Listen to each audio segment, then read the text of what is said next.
Right, let us resume with the second paper of the afternoon. I'm glad to introduce Fábio Vergara Cerqueira from the Universidade Federal de Pelotas, who will be talking about a truly fascinating topic, Orfeu e as Musas, Música e Religiosidade no Ocidente Romano, terceiro e quarto siglo.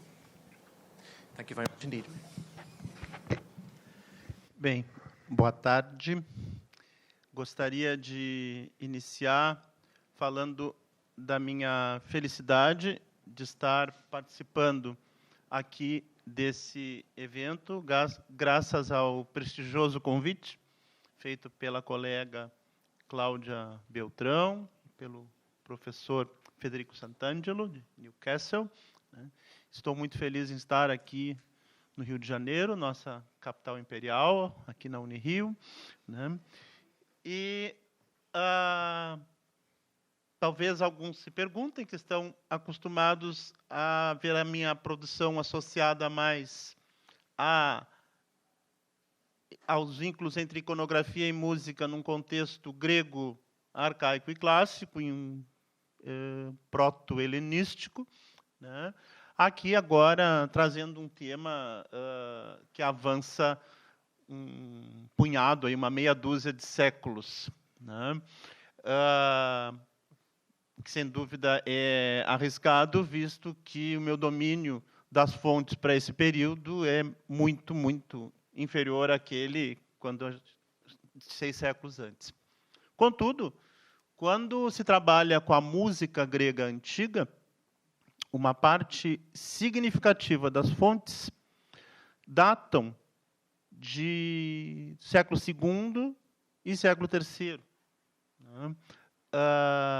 E que não são tratadas apenas como repercussões posteriores, mas fontes que nós trabalhamos para pensar a música do período arcaico e clássico, fazendo a crítica de fonte, evidente, tais como Perimusiquês, de Plutarco ou Pseudo-Plutarco, tal como o De Hipnosofista e os banquetes, né, dos sábios de Ateneu, tal como Pausânias, e mesmo os 2 Filostratos, tio e sobrinho, né?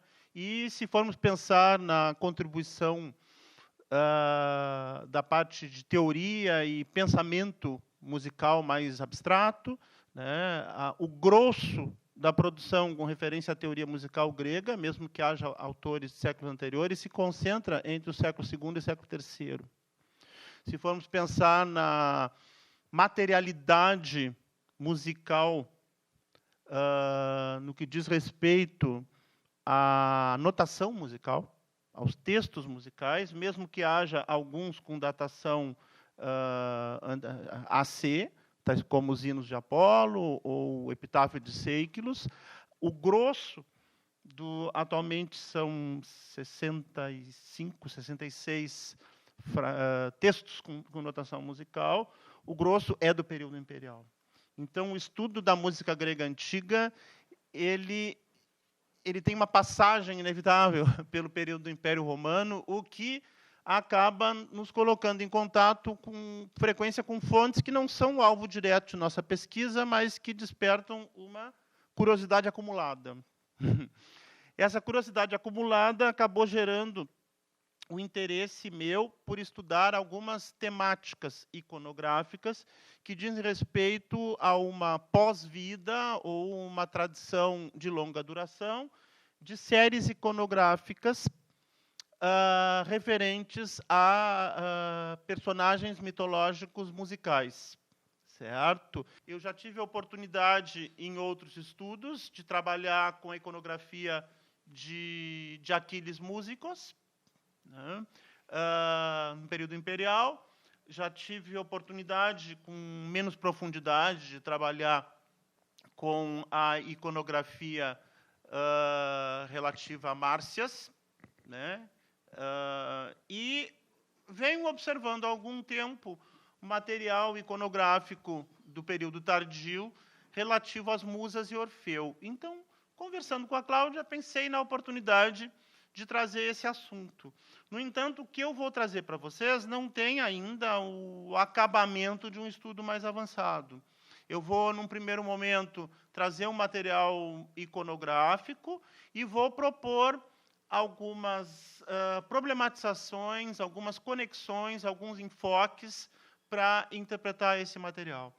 Agora, tem uma pergunta de fundo quando eu visito esse material tardio. Né, tardio do ponto de vista de quem trabalha lá com o século VI, V, IV, metade do terceiro. Né? A continuidade dessas temáticas visuais no século II, III, IV, elas seriam meramente elementos ornamentais para marcar um requinte de um espaço, para marcar que o proprietário daquele ambiente é uma pessoa portadora de ou que se associa a uma tradição cultural erudita, é para marcar uma identidade por referência a um passado comum. Tudo isso formas de memórias que não seriam memórias comunicativas religiosas do presente, mas ou uma memória cultural ou memória vinculante identitária. Né?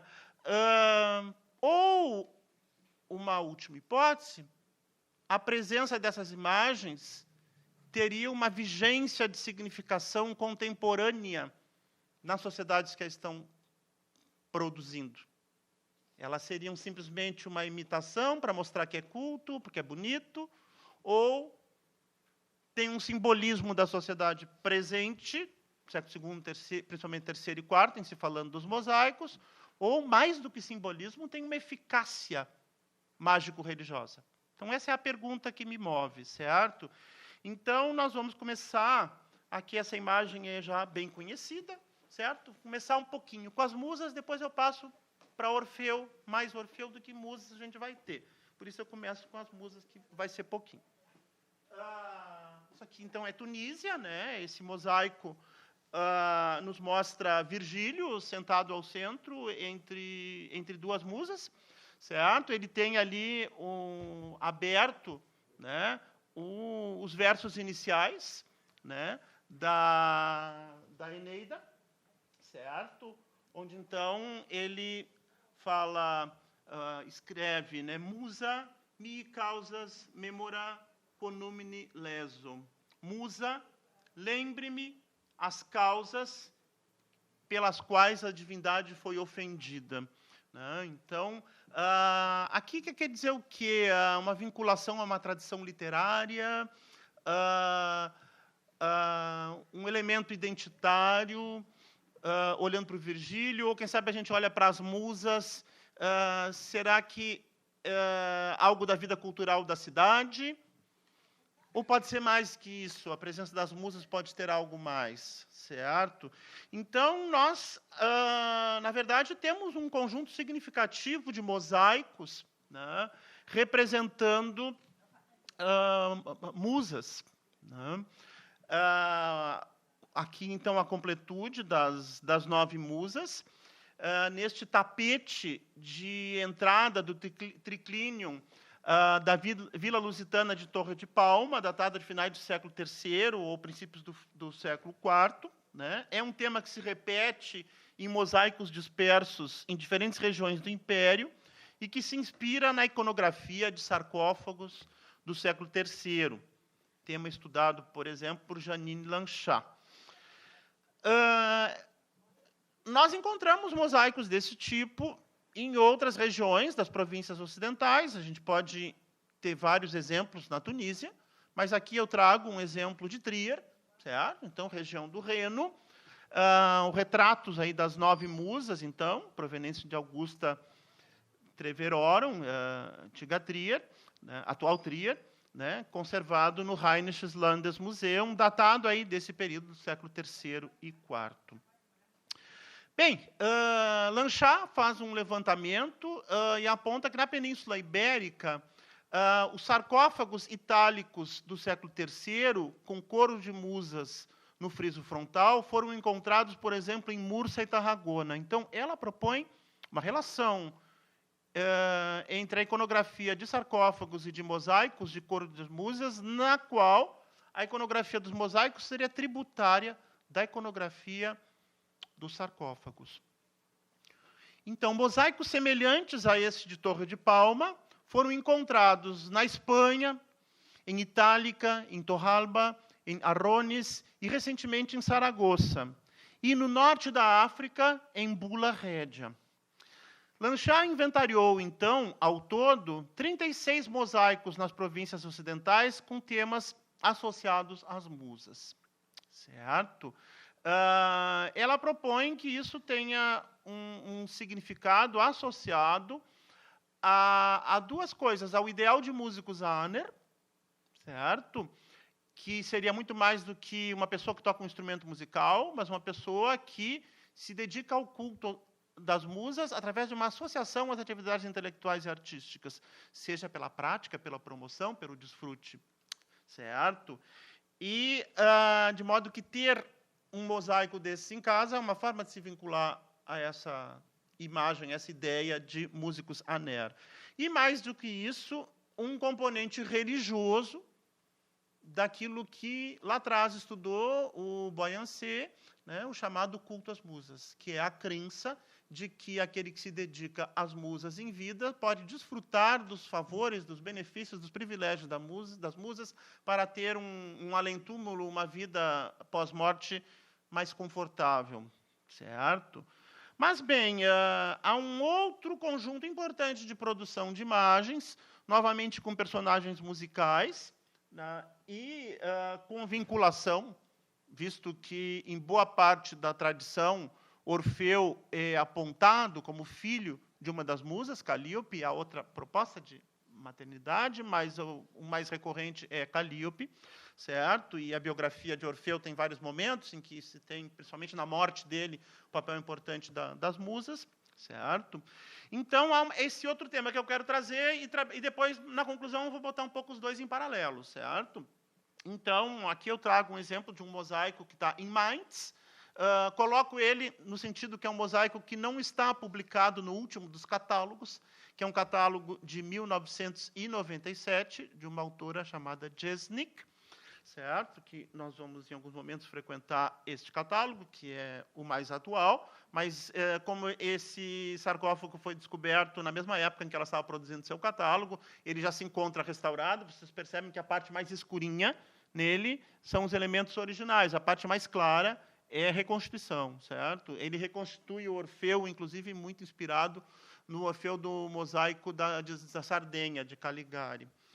Tá bem? Então, aqui tem a datação aí 230, 240, é de uma oficina que se chama o Círculo de Trier, cuja influência se dá assim desde Mainz até Colônia, certo?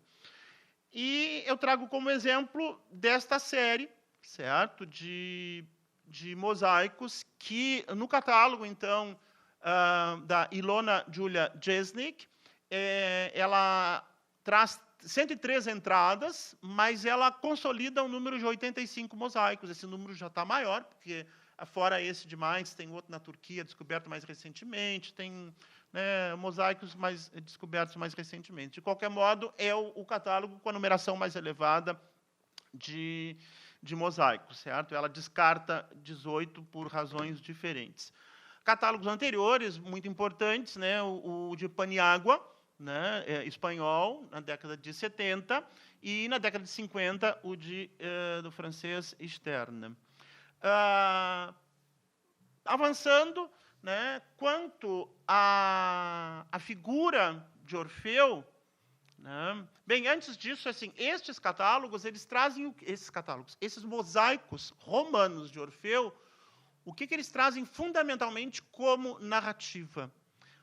Orfeu tocando a cítara, ou a lira, ou a fênix, e cantando, na sua volta, animais seduzidos pela sua música. Muitas vezes uma árvore ao lado dele, que faz um movimento como também seduzida pela música, quase abraçando Orfeu.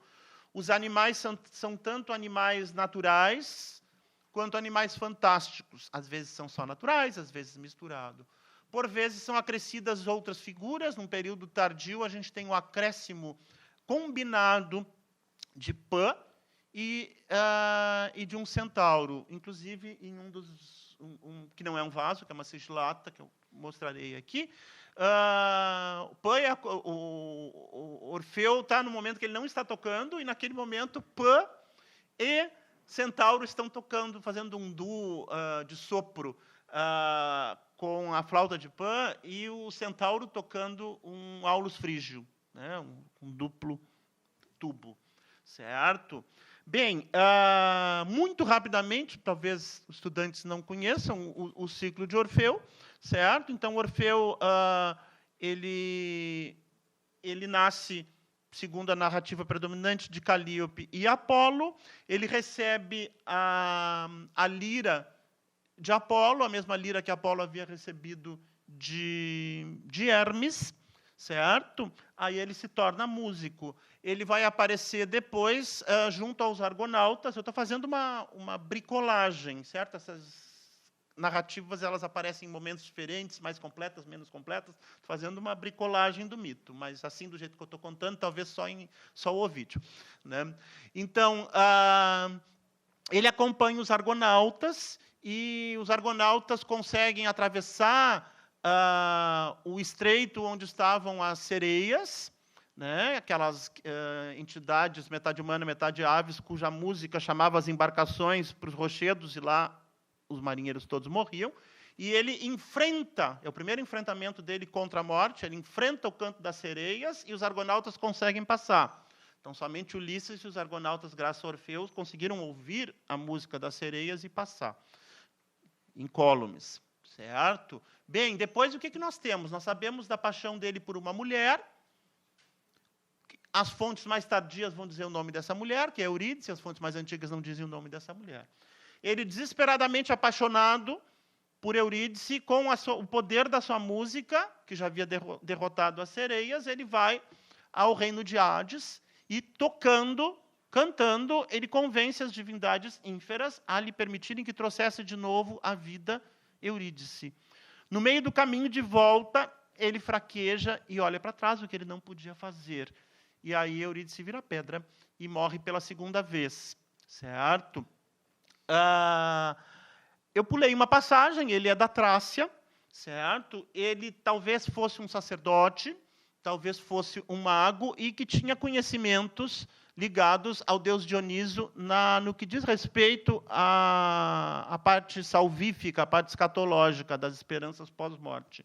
Depois, então, retomando, ele sai lá dos infernos, muito frustrado, e se desencanta com o amor pelas mulheres, passa a ter um interesse mais pelos homens, e fica entre os trácios, lá tocando a sua lira, a sua cítara, certo?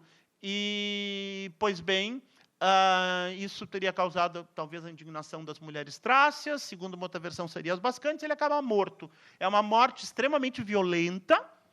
A iconografia ática dos vasos áticos mostra essa morte de um modo extremamente violento.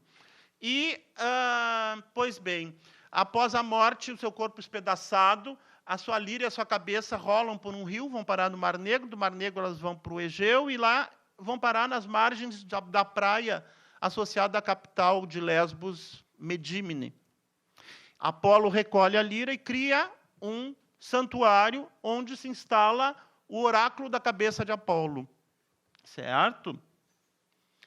Aí as musas pedem a Zeus que, como homenagem a Orfeu, que a lira dele seja colocada no céu. Então, aí vem a constelação Lira, que está lá na astronomia. Então, a vinculação de Orfeu também aí com a astronomia.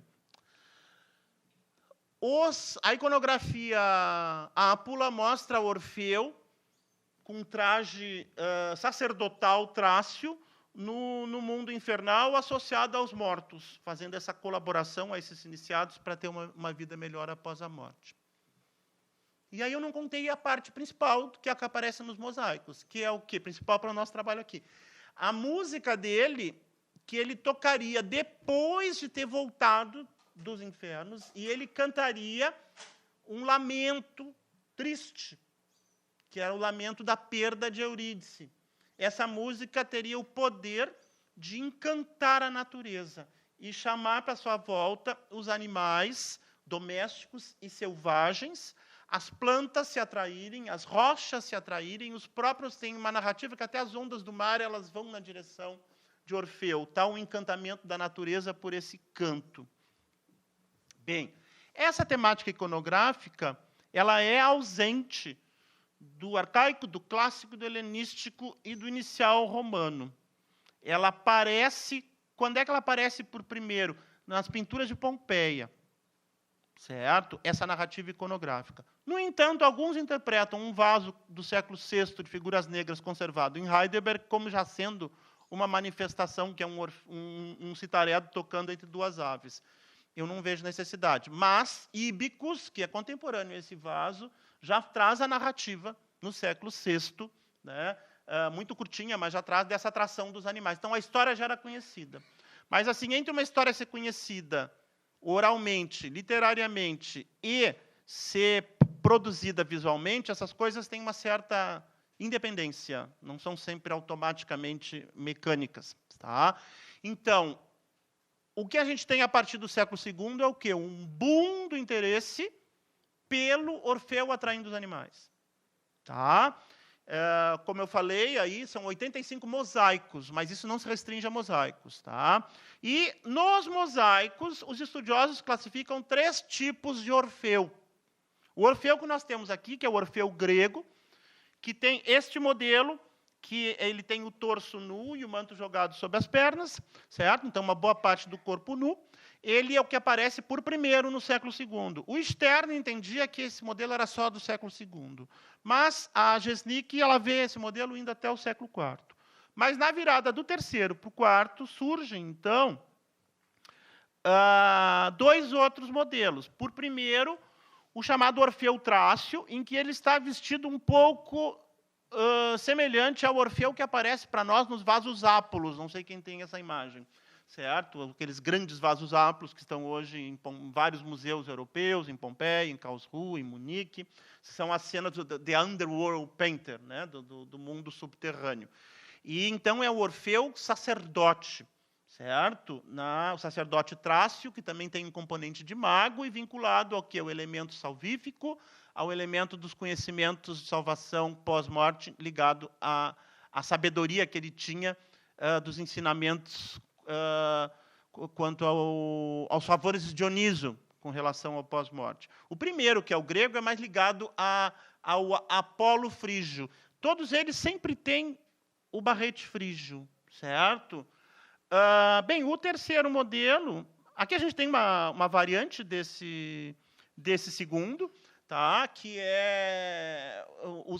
há uma mistura de traje trácio com traje romano, tá? Mas, no entanto, é um mosaico da Ásia Menor, então dando uma atualizada em elementos para torná-lo mais presente. Depois nós temos o terceiro, aqui uma visão mais próxima, né, desse Orfeu Trácio romano, né? E o terceiro modelo, que é o terceiro tipo, que é o Orfeu frígio, certo? Em que ele a vestimenta dele dá uma oscilada, mas o básico de identificação, ele tem essa túnica curta que fica acima dos joelhos. Às vezes as pernas embaixo estão sem nada e às vezes tem uma calça. Essa calça às vezes é uma bombacha, é um elemento persa que se acrescenta na vestimenta dele. E por vezes ele tem um calçado também identificável como elemento persa, ao passo que, por exemplo, o Orfeu grego costuma estar descalço. Há uma variação do Orfeu grego que eu esqueci de comentar, que aproxima ele do Apolo Citaredo. Então, ele tem vestes do músico. E isso tem que cuidar para não confundir, porque é muito próximo, por vezes, da indumentária sacerdotal. Bem, aqui, então, um outro exemplar, esse aqui é de Palermo, né, do Orfeu frígio. Tá? Essa iconografia ela se concentra entre o terceiro e quarto, mas nós temos exemplos que vão até o 5 e 6, já um tratamento de linguagem visual bem bizantino, né? Neste exemplo aqui é de Israel, está no Museu de Istambul, e ainda seguindo esse modelo que começa aí na virada do terceiro para o quarto, desse Orfeu ser acompanhado por um centauro e Pan. Vejam embaixo, certo? E tem a águiazinha do lado ali, certo? Ou seja, não necessariamente os animais que se juntam ao Orfeu são animais musicais, às vezes sim, às vezes não. Ok. Bem, aqui um pouco para a questão da distribuição geográfica dos mosaicos de Orfeu. Então, na Península Itálica e ilhas, 8, certo? Norte da África, pegando a parte ocidental, Cirenaica deixa para lá, certo? 19. Península Ibérica, 9. Europa Central eu dividi em 2. Então, aqui a parte do Vale do Ródano, Gália, França, 10. Grã-Bretanha tem um número importante no período mais para o século IV, 16. A Europa Central, agora, Vale do Reno e Danúbio, 8. Balcãs, eu estou incluindo a Grécia aqui, que tem um único na Grécia, em Esparta, 5.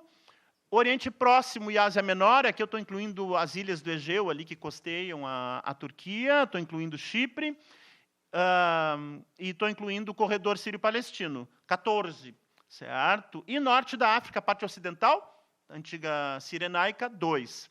Tá? Vai resultar nessa distribuição aqui, em que mais importante seria vocês verem norte da África. Esse aqui é Inglaterra, Grã-Bretanha, tá?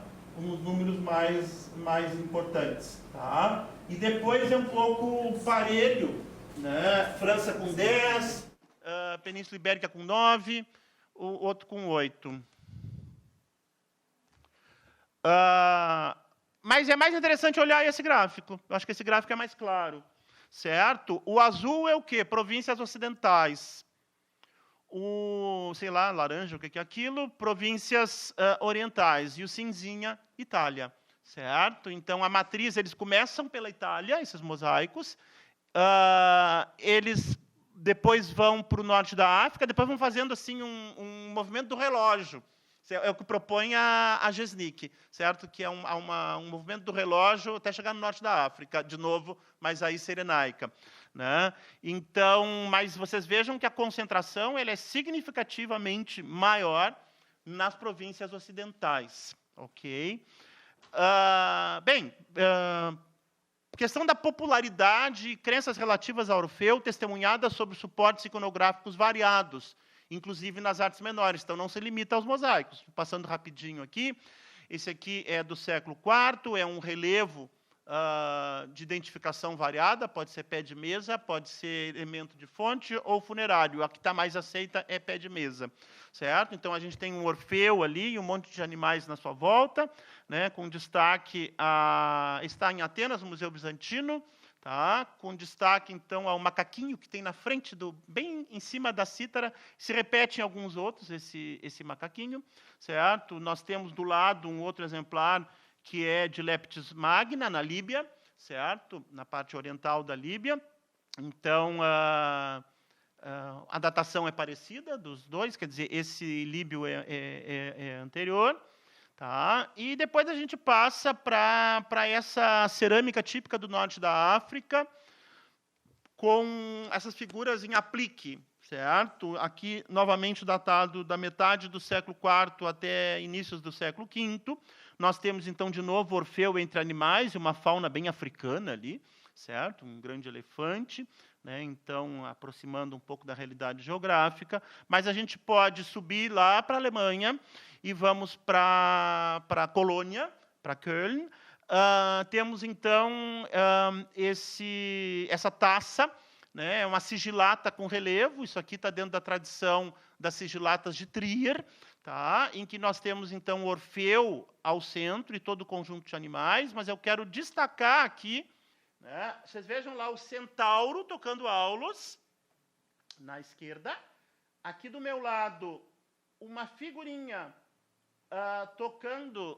figurinha masculina nua tocando a flauta de Pan, que eu não identifico ela, não tenho elementos fora o instrumento para identificá-la como Pan, porém, há um conjunto de mosaicos em que vem o centauro e o Pan segurando a flauta de Pan, a sírinx. Então, eu acho que é possível uma identificação, mesmo que a caracterização física não esteja tão clara. A gente tem, muitas vezes, a figura de Pan sem ter os elementos da perna e outros elementos do corpo tão nitidamente caracterizados. E a árvore, vocês vejam como ela está abraçando o Orfeu. Depois a gente vai para Trier. A gente tem dois moldes de terra sigilata, então quer dizer que foram feitos vários pratos, vários recipientes com essa imagem. Aqui é o negativo dela, certo? Se imprimir, vai dar a imagem, né?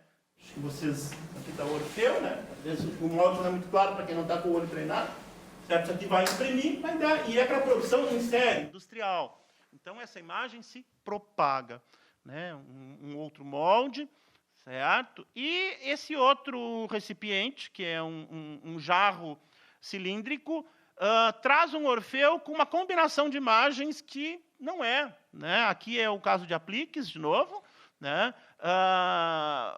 Eu vejo uma combinação ali do Orfeu com uma figura de guerreiro que pode retomar aquela narrativa, não é os animais aqui, né? Mas está trazendo Orfeu. A cena de baixo não tem nada a ver, pode ser um lupanar, né? Uma cena... Né? Mas eu tenho narrativas literárias, às vezes, meio engraçadas, depois eu vou comentar, se der tempo, para o Orfeu Citaredo.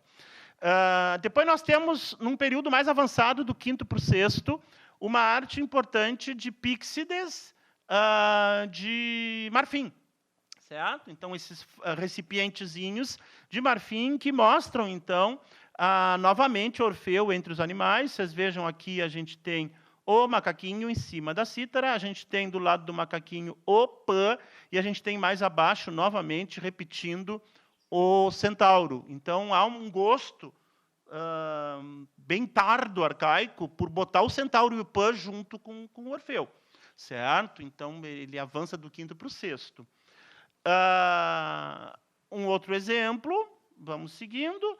E isso aqui, gente, olhem aí que legal. Né? Orfeus báquicos. Isso é um amuleto mágico de uma imagética sincrética, produzido de hematita, a inscrição Orfeus báquicos, século III e IV, que mostra que há, inclusive, uma assimilação sincrética com cristianismo, tá? Sendo que não necessariamente a imagem tem uma assimilação de cristianismo, pode ser, mas há provavelmente uma convergência aqui com elementos que a gente aprende através dos hinos órficos, que seriam datados do século II e III, certo? Que é desse Orfeu báquico, ok? A gente tem gemas também, né, para selo, ok? Que vocês têm que entender como negativo, né? Do lado de lá, com um desenho, é como se fosse impresso, ok? E aqui é do meu lado aqui é o original, isso aqui está no Museu Britânico, tá? Bem, sobre o impulso e fôlego da iconografia de Orfeu, músicos da Antiguidade Tardia, eu resgato um texto que não é muito novo, de 55, do Jean Thirion, chamado Orphée Magicien, em que ele estuda um mosaico, àquela época recentemente descoberto, que está na Tunísia, próximo de Sfax, em que ele faz algumas explorações que eu acho interessante trazer, apesar de que algumas coisas dentro desse artigo dele já estão superadas, até porque de lá para cá tem Papiro Derveni, tem uma série de descobertas sobre o orfismo, né, mas, de qualquer modo, algumas reflexões dele. Primeiro, algo que segue valendo, que é a possível influência de pinturas para a retomada nos mosaicos de Orfeu Mágico, certo? Então, como um elemento iconográfico que serve para retomar o tema nos mosaicos. E aí a gente pode pensar, por exemplo, na pintura napolitana descrita por Filostrato Jovem, no final do século III, como um desses exemplos. Ou ainda a estátua descrita por Calístrato, certo? Porque tanto essa pintura quanto essa estátua são descrições de elementos visuais que já estariam mais tempo em seu lugar. Essa estátua que o Calístrato descreve, no caso, ela está na Grécia. E a pintura que o Filostrato descreve, ela está em Nápoles. Bem, então, mais que isso ainda, o tema já era conhecido da pintura pompeiana. Se nós formos no Pausanias, ele vai fazer uma descrição detalhada, que eu não vou ler aqui, então,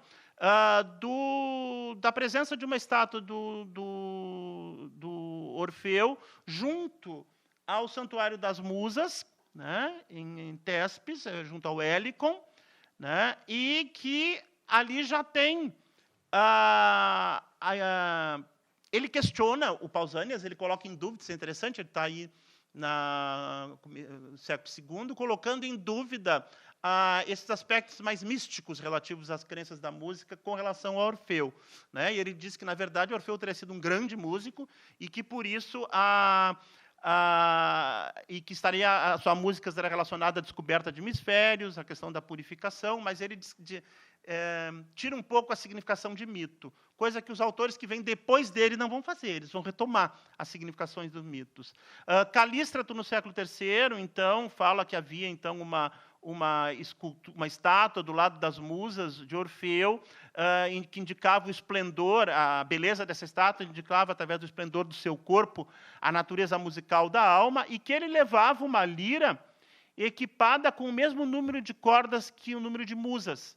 Então, em vez de 7, como aparece em alguns textos, era 9. Então, há uma oscilação. A lira de Orfeu teria 9 ou teria 7.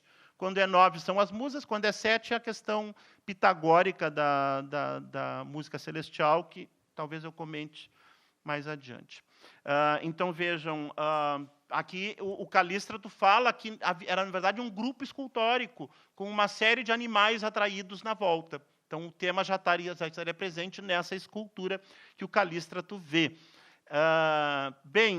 Filostrato, mesma época de Calístrato, estamos falando da segunda metade do século III, tá? Filostrato dando sequência à produção do seu tio, Filostrato o Jovem, na obra de mesmo nome, Imagens, número 6, fala de Orfeu, né? Então, fala dessa pintura em que Orfeu atraía, através da sua música, até mesmo criaturas que não tinham a inteligência que o ser humano tem. E mesmo animais mais selvagens, como o leão, né, e criaturas mais indefesas que se aproximavam e que ficavam do lado do leão sem medo de ser atacado pelo leão. Normalmente elas teriam medo do leão. E fala que tinha pássaros, inclusive pássaros que não eram pássaros musicais, como, por exemplo, a águia de Zeus, né? Ele fala também que pinos e ciprestes também são atraídos pela música de Orfeu. Os ramos, como mãos, abraçam Orfeu, né? E depois diz que as bestas selvagens e as árvores foram seduzidas pela música de Orfeu, mas isso não funcionou para as mulheres trácias. O efeito foi o contrário, né? Ele acabou sendo morto e esquartejado pelas mulheres trácias. Bem, retomando o Thirion, o autor que eu mencionei há pouco, a pergunta: o Orfeu mágico do século III e IV seria meramente decorativo, simbólico ou também mágico religioso? Aí ele traz uma série de dados, né? No século III, há evidências de que na África do Norte os painéis representados nos mosaicos tenham adquirido valor mágico, apotropaico, para afastar as maldições e má sorte. Daqui a pouco vem essa evidência, né? O que ele vê? Um componente religioso aberto a sincretizações. Então, há situações em que Orfeu é sincretizado com Mitra e situações em que ele é sincretizado com o próprio Cristo, como o que ocorre com o Orfeu Báquico. Ele cita o exemplo de um sarcófago cristão de Ostia, na Itália, hoje no Palácio do Latrão, em que a gente tem junto Orfeu e Mitra. Essas relações foram estudadas já, o autor que foi citado ontem pela nossa palestrante de abertura, pelo Quimon, nossa obra Mitra e Orfisme, então é um tema já bastante explorado na historiografia, e essas interconexões entre Mitra e Orfismo aí, nesse período de força do mitraísmo do século III. Ele cita também, então, o mosaico de Orfeu, que está em Sfax, na Tunísia, em que a gente tem a presença de um pequeno templo, é o único que aparece isso, mostrando a possibilidade de que haja um componente religioso nessa presença de Orfeu. Ele nos lembra que Eusébio de Cesareia, no seu discurso Triacontericos Logos, pronunciado em 336, que ele compara o efeito mágico dos cantos de Orfeu à ação do Verbo divino. Então, a gente está aí, na primeira metade do século IV, uma tolerância de autores cristãos quanto a Orfeu, que talvez reflita uma prática em que o Orfeu é um elemento de convergência entre pessoas cristãs e pessoas não cristãs neste momento. Tolerância que vai acabar mais tarde com o Agostinho. Então, há um Orfeu popular entre cristãos, na imagem do músico divino subjugando a natureza, que viam o símbolo da fé vitoriosa que atraía a humanidade. Temos exemplos de pinturas de catacumbas, que a diversidade de animais encantados por Orfeu é substituída por ovelhas, estando na origem aí a figura do bom pastor. Um exemplo é o afresco do século II, no cemitério de São Calixto, em Roma. Agostinho, na Cidade de Deus, 14, testemunha que no início do século V ainda havia fortes crenças populares quanto ao papel de Orfeu em cerimônias funerárias. Agostinho considera cerimônias em nome de Orfeu como sacrilégio e denuncia que pseudo-predições órficas. Bem, no século IV e V, a prática de cristãos... Então, isso aqui é um elemento muito importante. A prática de cristãos do norte da África de desconfigurarem o rosto de Orfeu nos mosaicos seria, então, ligada a um objetivo de retirar a personalidade e função mágica, o que mostra que não era meramente decorativo. Então, a presença desses mosaicos, mesmo que seja em um ambiente, a princípio, não religioso, porque ele pode estar num triclínio, muitas vezes, certo? Ele é evocador, segundo essa perspectiva, ele tem a potencialidade de ser evocador de um componente religioso. Eu não vou aprofundar, mas eu vou só anunciar as coisas, as conexões que eu faria na sequência, certo? Então, se não é somente decoração, que simbolismos e crenças suporta e dissemina essa série iconográfica. Então, lá no Apolodoro, a gente tem a questão já presente da atração dos animais. Antípater de Sidon, então, do século II, é um epigrama funerário, traz essa questão, inclusive, dos carvalhos sendo atraídos pela música de Orfeu. No iniciozinho, na época de Augusto, escolhe as Arateias de Germânico César. Fala, então, no nono lugar está posicionada a lira das musas, a qual foi feita primeiro por Mercúrio, da carapaça de tartaruga. Entre 2 chifres dos bois de Apolo, ele colocou 7 cordas, de acordo com o número dos Atlântidas. Mais tarde, esta foi dada a Apolo, de quem a recebeu Orfeu, um filho de Calíope. Com ele, então, com Orfeu, a lira passou a ter 9 cordas, de acordo com o número das musas. Então, vocês vejam essa ligação, musas-Orfeus. Ele fazia a lira soar com tanta expressividade que seu canto atraía rochas, árvores, animais selvagens que se acalmavam. Bem, no Varrão, tem uma historinha, não vou ler, tem uma historinha muito interessante, que é o seguinte, ele fala, na obra Agricultura, certo? Ele comenta, o personagem, é um diálogo, né? O Ápios comenta para o Axios que ele teve numa propriedade, onde ele viu o fazendeiro chamar um escravo que estava fantasiado de Orfeu. Era uma propriedade não era de agricultura, era de pecuária, certo? De criação de gados. E ele chamar, então, esse escravo fantasiado de Orfeu para tocar e cantar. E aí ele presencia a cena dos animais se juntando, né, na volta desse músico. Então, eu acho, pode ter um conteúdo anedótico, mesmo lembrando ontem as considerações que foi feito sobre essa autoria do Varrão, com esse caráter dos antiquária, né, para pensar isso aqui seria verdade ou seria inventado. Né? Mas inventado ou não está num campo de um conjunto de crenças ligadas ao poder da música. Marcial fala uma outra coisa que eu elenco nessas... O aspecto mais anedótico, mesmo aqui seria mais histórico, que seria um espetáculo que teria sido assistido pelo imperador, aí a época virada do primeiro para o segundo século, certo? Em que, em meio aí a uma pausa dos jogos de gladiatura, tem uma grande apresentação, uma grande encenação do ciclo de Orfeu, com destaque à parte dos animais, né? Ele atraindo os animais, né, na arena, e depois a morte dele, bem ao gosto da arena, com muito sangue e despedaçado, certo? Então, a gente vai ter, depois da virada, principalmente do século III, um grande boom de popularidade, e que é acompanhado pela presença de alguns textos, né, que eu vou só referir. Então, as Argonáuticas Órficas, provavelmente do século III, alguns datam um pouco anterior, certo? Que, diferente das argonáuticas anteriores, coloca como personagem principal Orfeu, certo? Deixa de ser Jasão, o Orfeu passa a ser o personagem principal, o que mostra aí, né, algo que não aparecia no fim do século I nas narrativas sobre as argonáuticas que a gente tem no Valério Flaco e nas Tebaidas de Estácio.